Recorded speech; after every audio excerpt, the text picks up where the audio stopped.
Duke को देखकर लग रहा था उसे खाना बिल्कुल पसंद नहीं आया, लेकिन हकीकत में ड्यूक तो उस खाने के जायके में बिल्कुल खो चुका था। लुआना ड्यूक से पूछती है, डिश अच्छी बनी है? तो ड्यूक आगे से कहता है, हाँ बस ठीक ही है। लुआना सोचती है, नहीं नहीं, तुम्हें बहुत पसंद आई है, तुम्हारे चेहरे पे साफ लिखा हुआ है। जैसे ही लुआना ड्यूक को बता रही होती है कि इस डिश में नूडल्स ऐड करने से ये और मज़ेदार बन जाएगी, ड्यूक गुस्से से खड़ा होता है। ड्यूक खड़ा होकर कहता है, एम्परर ने मुझसे वादा किया था कि इस किंगडम को ख़त्म करने के बाद मुझे एक चीज़ इनाम मिलेगी। मैं कोई भी चीज़ रख सकता हूँ। पहले मुझे इस किंगडम से कुछ नहीं चाहिए था, इसमें था ही क्या जो मुझे चाहिए होगा। लेकिन अब मुझे पता है मुझे क्या चाहिए। लुआना ये सुनकर शौक हो जाती है। लुआना ड्यूक से पूछती है, क्या आप मेरी तरफ इशारा कर रहे हैं? लेकिन आपको मुझसे चाहिए क्या? ड्यूक कहता है, जब तक पेपर वर्क ख़त्म नहीं होता तुम जेल में बंद रहोगी और रोज़ाना मेरे लिए खाना बनाया करोगी। और जैसे ही ये सब ख़त्म होगा तुम एम्पायर जाओगी मेरे साथ और रोज़ाना मुझे खाना बना के दिया करोगी।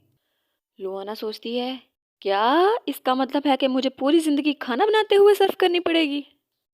हमारी लुआना ड्यूक से कहती है, सर आप एक बार फिर से सोच लें, यहाँ और भी बहुत सी खूबसूरत प्रिंसेस हैं, आप उनमें से किसी को चूज़ क्यों नहीं कर लेते? इंग्रिड तो इतनी प्यारी है और मेरी दूसरी बहन, वो तो बहुत ही ज़्यादा खूबसूरत है। ड्यूक कहता है, नहीं थैंक यू। लुआना कहती है, ये तो बहुत बड़ा डिसीजन है, आपको दोबारा सोचना चाहिए। ड्यूक कहता है, क्या तुम मेरे फैसले के खिलाफ सवाल उठा रही हो? इससे पहले कि हमारी लुआना कोई जवाब दे पाती, उसके पेट से गिर की आवाज़ आती है। ड्यूक सिपाही से कहता है, इसे बंद कर दो और इससे पहले इसे कुछ खाना खिला देना। किचन में खड़ी होकर लुआना सोचती है कि मैं अपने लिए एग फ्राइड राइस बॉल्स बनाती हूँ, और वो राइस बॉल्स बनाते हुए साथ में गुनगुना भी रही होती है। सिपाही उससे पूछता है, ये कोई मंत्र वंत्र तो नहीं पढ़ रही तुम? लुआना उसे भी ऑफर करती है, तुम भी मेरे साथ राइस बॉल्स बनाओ। सिपाही कहता है, मैं? हाँ, वो भी उसकी कॉपी करते हुए साथ साथ गाना गा रहा होता है। ये देखकर हमारी बेचारी लुआना को हंसी कंट्रोल करना मुश्किल लग रहा होता है। फिर जैसे ही राइस बॉल्स बन जाते हैं तो लुआना सिपाही का बना हुआ राइस बॉल देखती है। वो तो बहुत ही बेढंगा था। और फिर हमारी लुआना उसे समझाती है, राइस बॉल्स को इस तरह बनाते हैं। और सिपाही को कहती है, एक बार फिर से बनाओ, तुम्हारे हाथ तो मुझसे भरे हैं, राइस बॉल्स भी बड़े बनेंगे। सिपाही सोचता है, ये है तो एक विच, लेकिन ये फ्रेंडली लग रही है मुझे। और फिर अचानक उसे लगता है ड्यूक मुझे देख रहा है। जब राइस बॉल्स बिल्कुल तैयार हो जाते हैं तो लुआना चख के देखती है, ओ कितना मज़े का है। वो सिपाही को भी ऑफर करती है, तुम भी खाओ। सिपाही जब उसे चखता है तो वो बहुत मज़े के होते हैं।